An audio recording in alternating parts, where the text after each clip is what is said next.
make a note to myself. So, yesterday, we had a workshop, and it was really wonderful.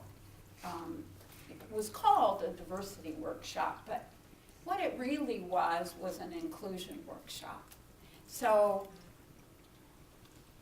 15 people from this community came together to stand for inclusion in our community. So when I was 18 or 19, I had what I would call a mini epiphany. And the epiphany was maybe not so dramatic for anybody else, perhaps, but it was for me. And the epiphany was that we are actually evolving. And I was studying Darwin's theory of evolution, and it came to me that humans, are evolving. And I don't know why that struck me as being so powerful, but it did. We're losing parts of our body that don't serve us any longer. You know, we lost our tail, so now we all have left is our tailbone. And we're finding that appendix are not necessarily helpful, or we don't necessarily need them, and that our tonsils are not necessary, and we don't need as many teeth as we came into this world with. So over time, we're just sort of like dropping parts of ourselves in the evolutionary process. Well, that to me is ever so dramatic. And I think that the whole world is becoming more aware of how we are evolving. My talk is about partnership with the divine. So in the past, in our history, our evolution has been unconscious. We just dropped parts of ourselves and didn't even notice. And finally, here now, in this time, in this age, we're saying, something is happening here. And we are becoming conscious of our evolution. Thomas Troward, who is a metaphysical teacher that was very influential with Ernest Holmes, who is the founder of our belief system, of our philosophy, had this to share, and I want to share it with you. He said, the evolution which has brought us to this standpoint has worked by a cosmic law of averages. It's been a process in which the individual himself has not taken a conscious part. But because he is what he is and leads the van of evolution process, if man is to evolve further, it can now only be by his own conscious cooperation with the law, which has brought him up to this standpoint, where he is able to realize that such a law exists. His evolution in the future must be a conscious participation in the great work, and this can only be effected by his own individual growth and effort.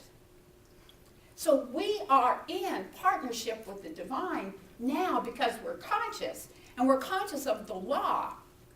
That part of us that thinks into material essence. So as we think, so we are creating the world. Not just our lives, but the whole, the global. And so we're conscious participants with the evolutionary process. As we think, so is the world growing. That's powerful to me. That's a little epiphany as far as I'm concerned. To think that right here, right now, in this very place, we are creating the universe in cooperation with the divine. Wow. That's big. Barbara Marx Hubbard, who is a futurist and who is teaching conscious evolution, has said this: conscious evolution is an ever-evolving greater good, and it requires individuals who seek to be conscious, who intend to evolve.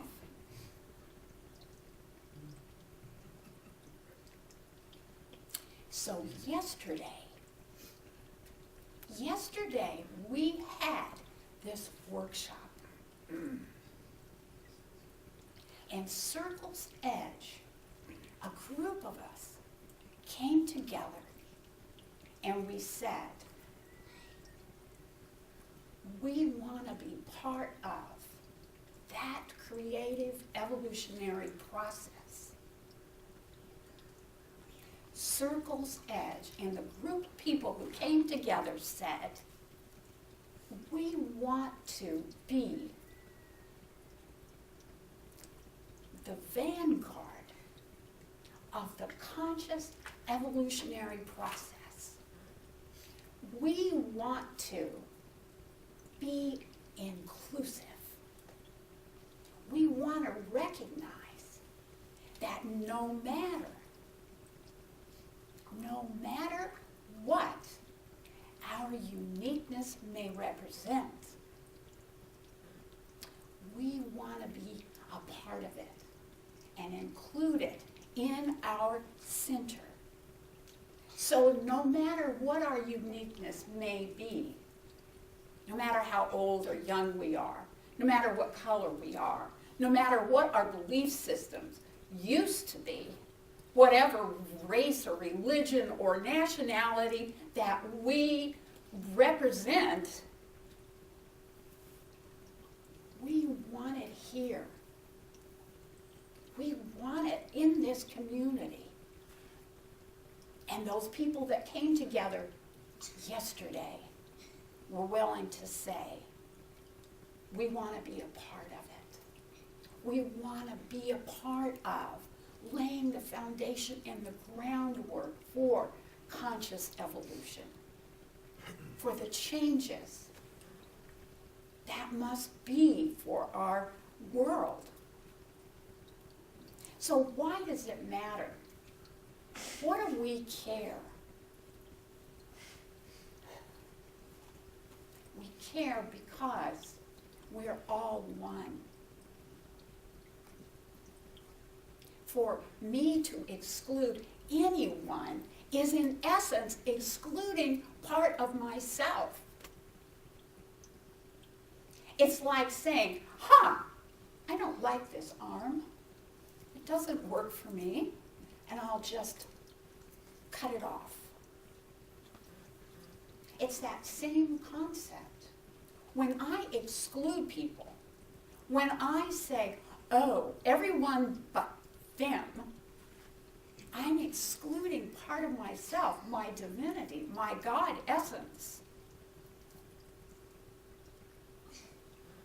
For Circle's Edge to be strong and powerful, to be a beacon of light, to work toward a world that works for all, we must have that broad foundation of uniqueness and variety.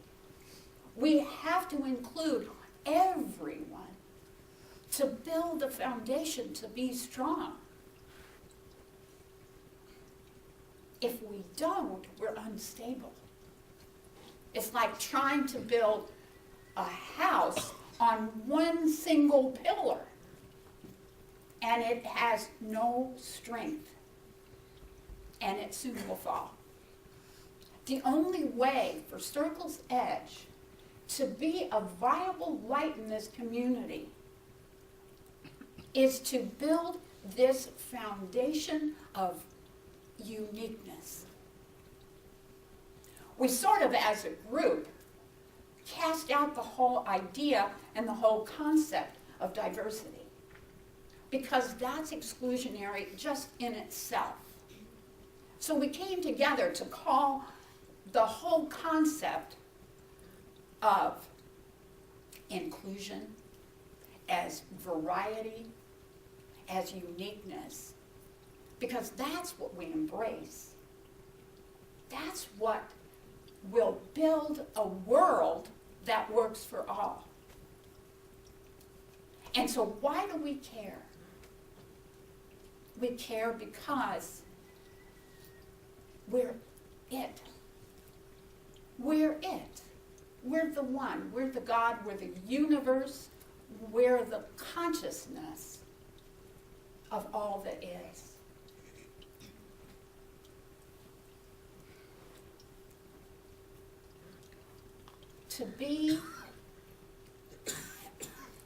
To be a viable world, to really have a future, we must get this on the deepest level and the deepest personal level. We can't go around and say, oh, well, that country does this and that country does that, and we are the perfect ones. Because if we go to another country and we ask, oh, maybe they have some different points of view. Just saying.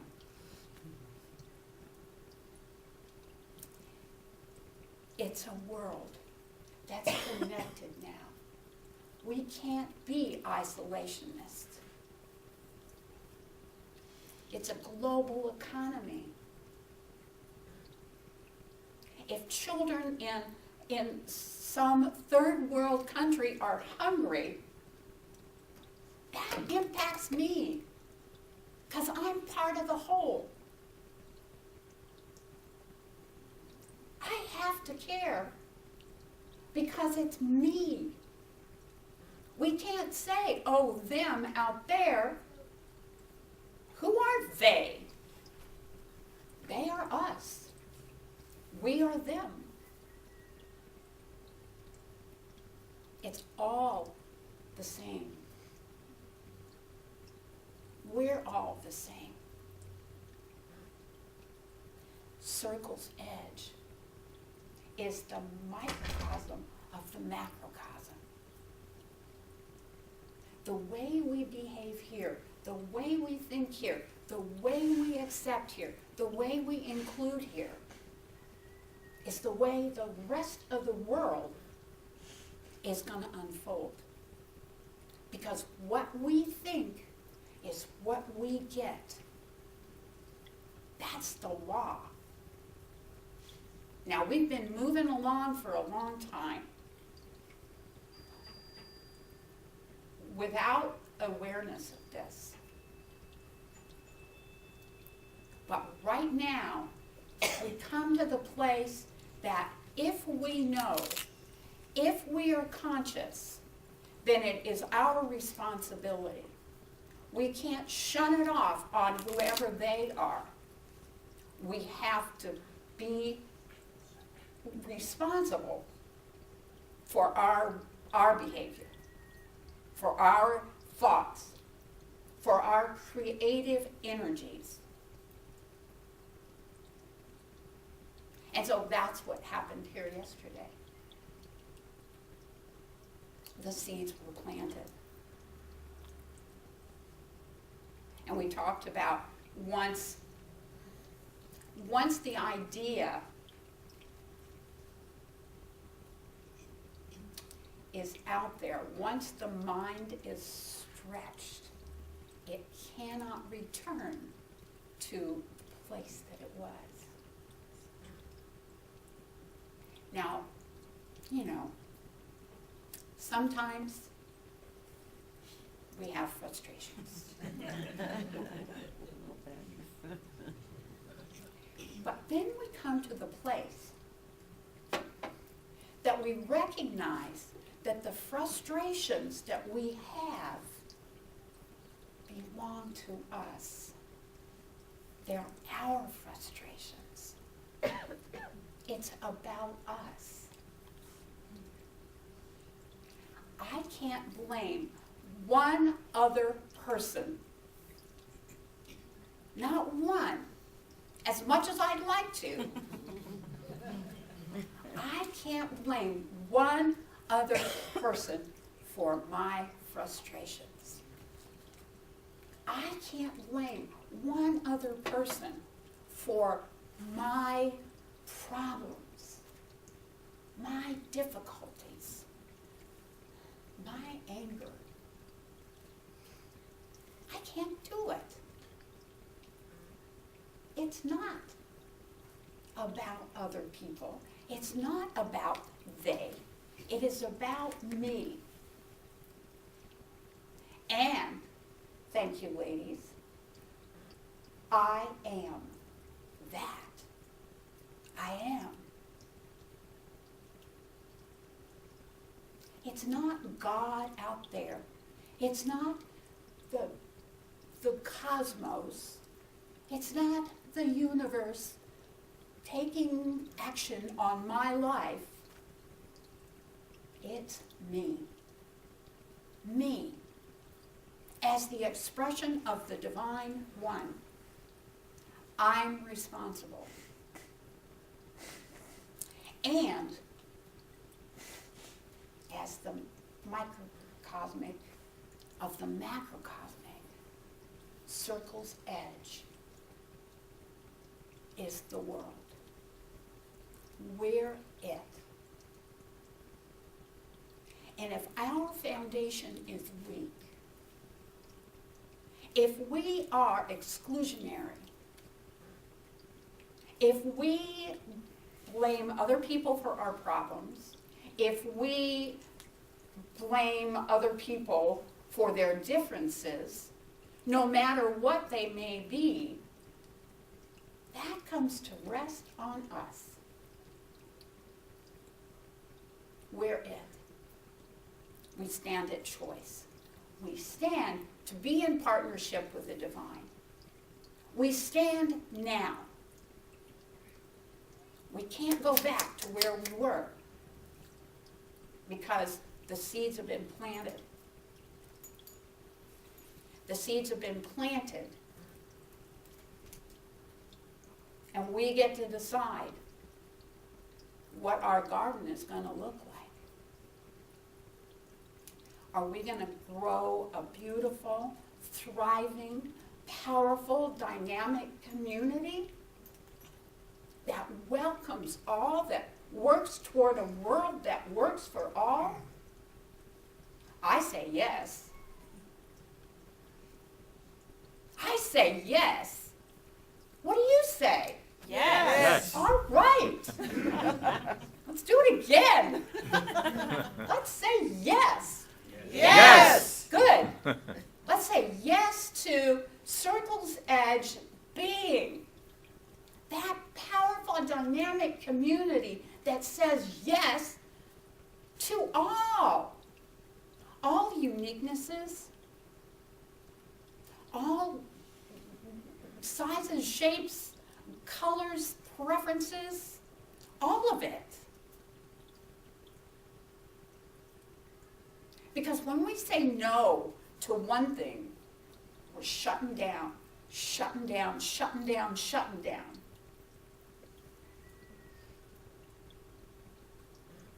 And I don't know, give me a vision of being real pruny.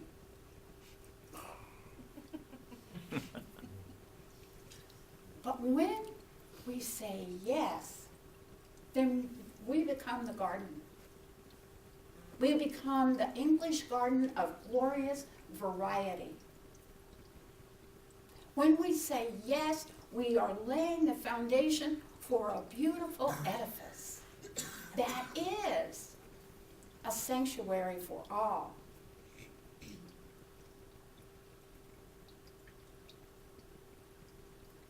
A quiet, beautiful space for the divine.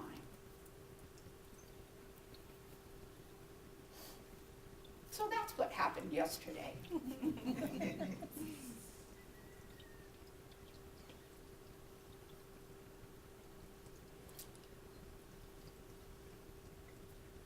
So what does that mean? What does that mean to you?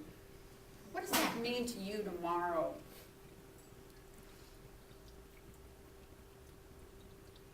It's a choice that you make.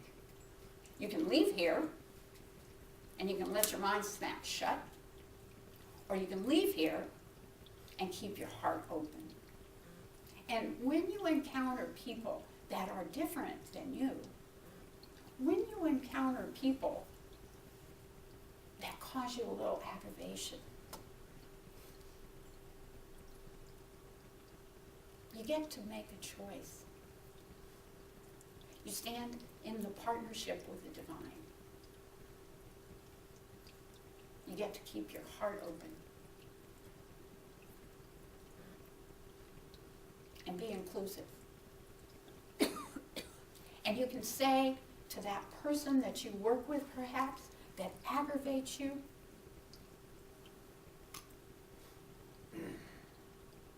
I love you.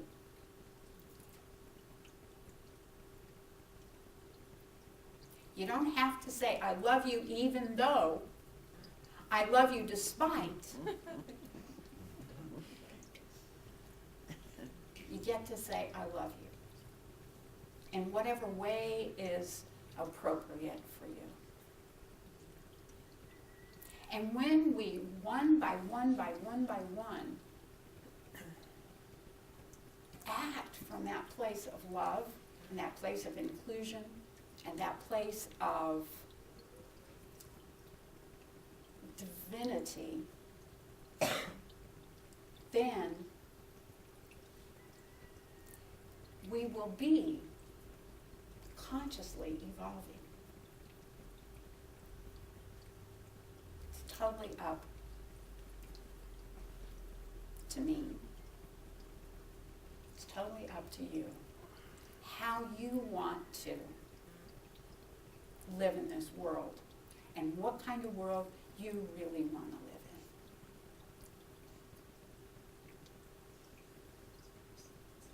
So, let me just say, I love you. Namaste.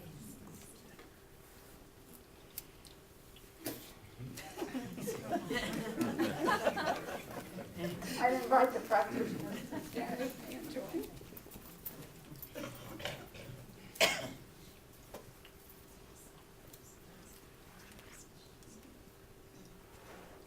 So if it feels comfortable for you,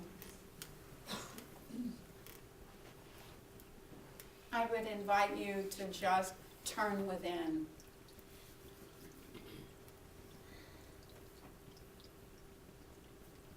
To that place that we come together.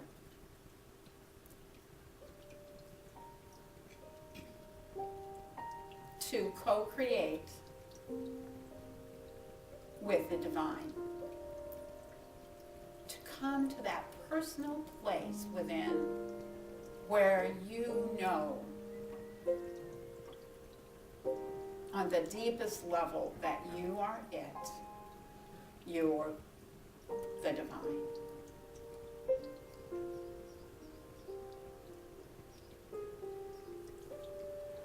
And I invite you to know with me that circle's edge is such a place.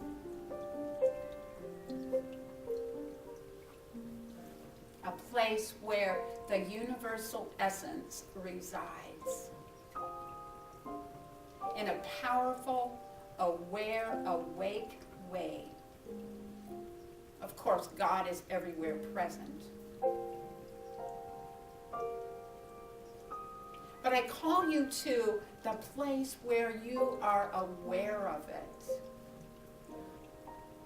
Where you are aware of your creative ability to shape and fashion a world that works for all. I call you to an awareness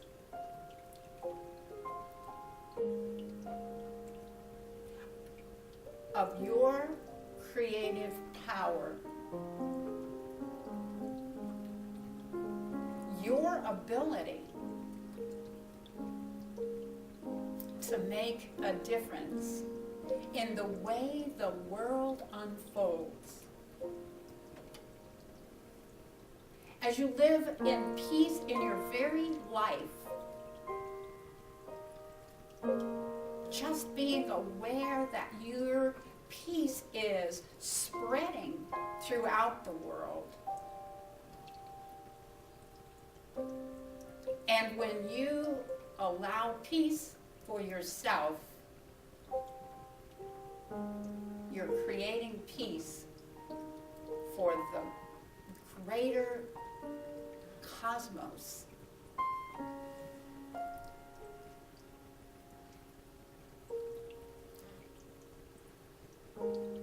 You are not an island.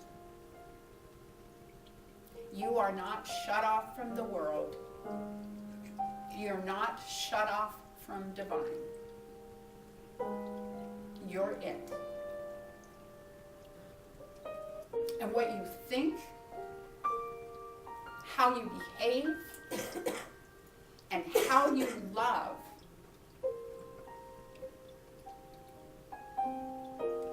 has a profound effect.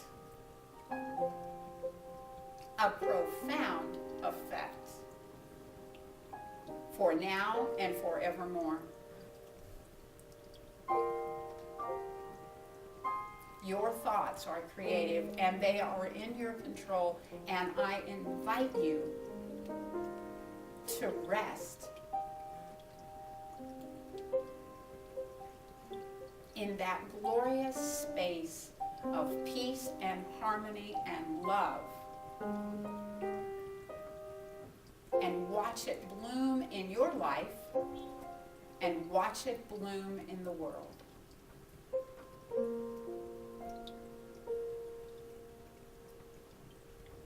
And because I know that my words are powerful, just as your words are powerful, let my words be your words. Just as I know my words are powerful, I know that it is done unto me as I believe. And I choose to believe in the good. I choose to celebrate the good. I choose to be love. And I invite you to join with me in that space by declaring it done and by saying, and so it is.